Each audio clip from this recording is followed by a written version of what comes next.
what information does y give us about f?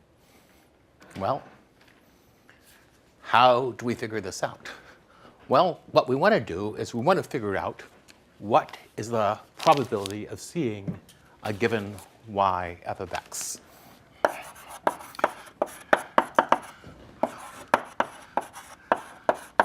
Seeing y f of x.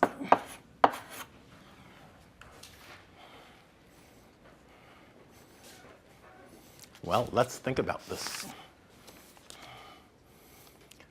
What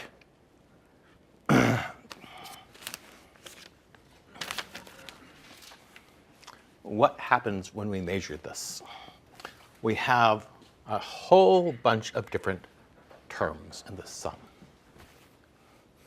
And what we do to figure out the probability is we group the terms which give you the same y f of x, look at the coefficient on them, and then square it.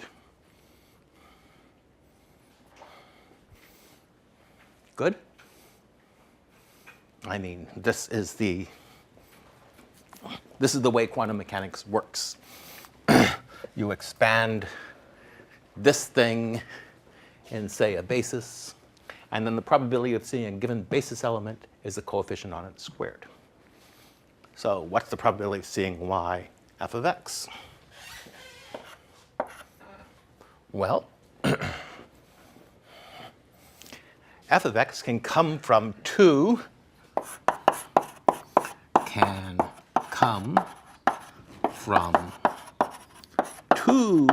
different x's. Call them x and x plus c. And it doesn't really matter which one you call x, the result of the computation will be the same. So we get y f of x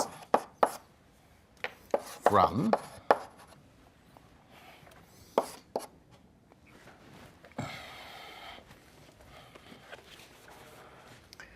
x and x plus c.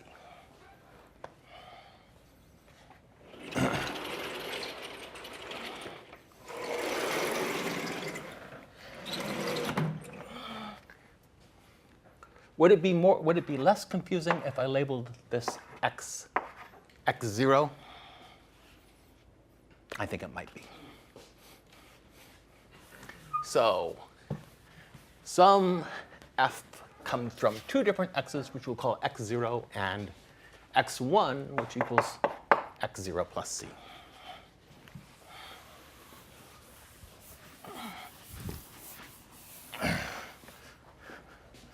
So the probability of seeing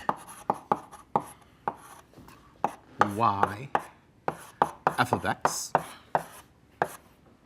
is, well, there's a 1 over 2 to the n on the front, and there's a minus 1 to the x0 dot y, and there's a minus 1 to the x1 dot y. And then we want to square this whole thing. Well, this is equal to, well, x1 is x0 plus c.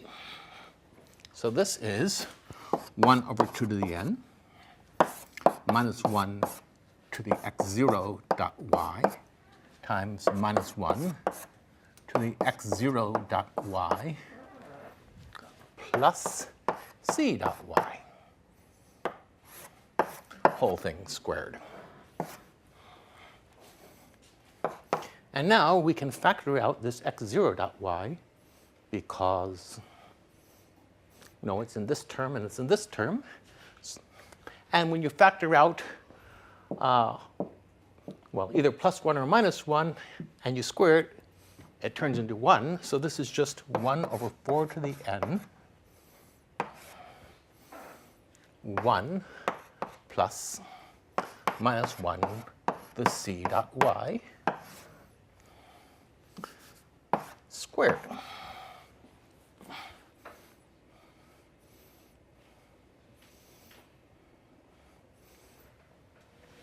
Is equal to, I guess, 4 to the minus n plus 1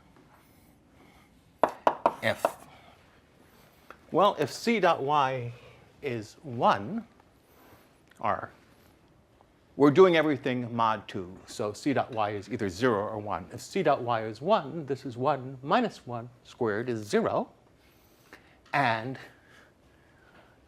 it's c dot y is 0, this is 1 plus 1 squared, which is 2.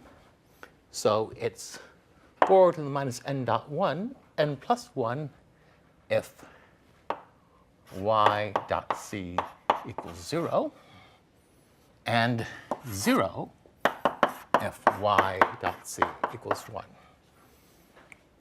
So we only find y's that are perpendicular to c. So that gives you one bit of information about C. And we need n bits of information about C, so we need to repeat this order of n times. And that will tell us enough information about C to figure out C.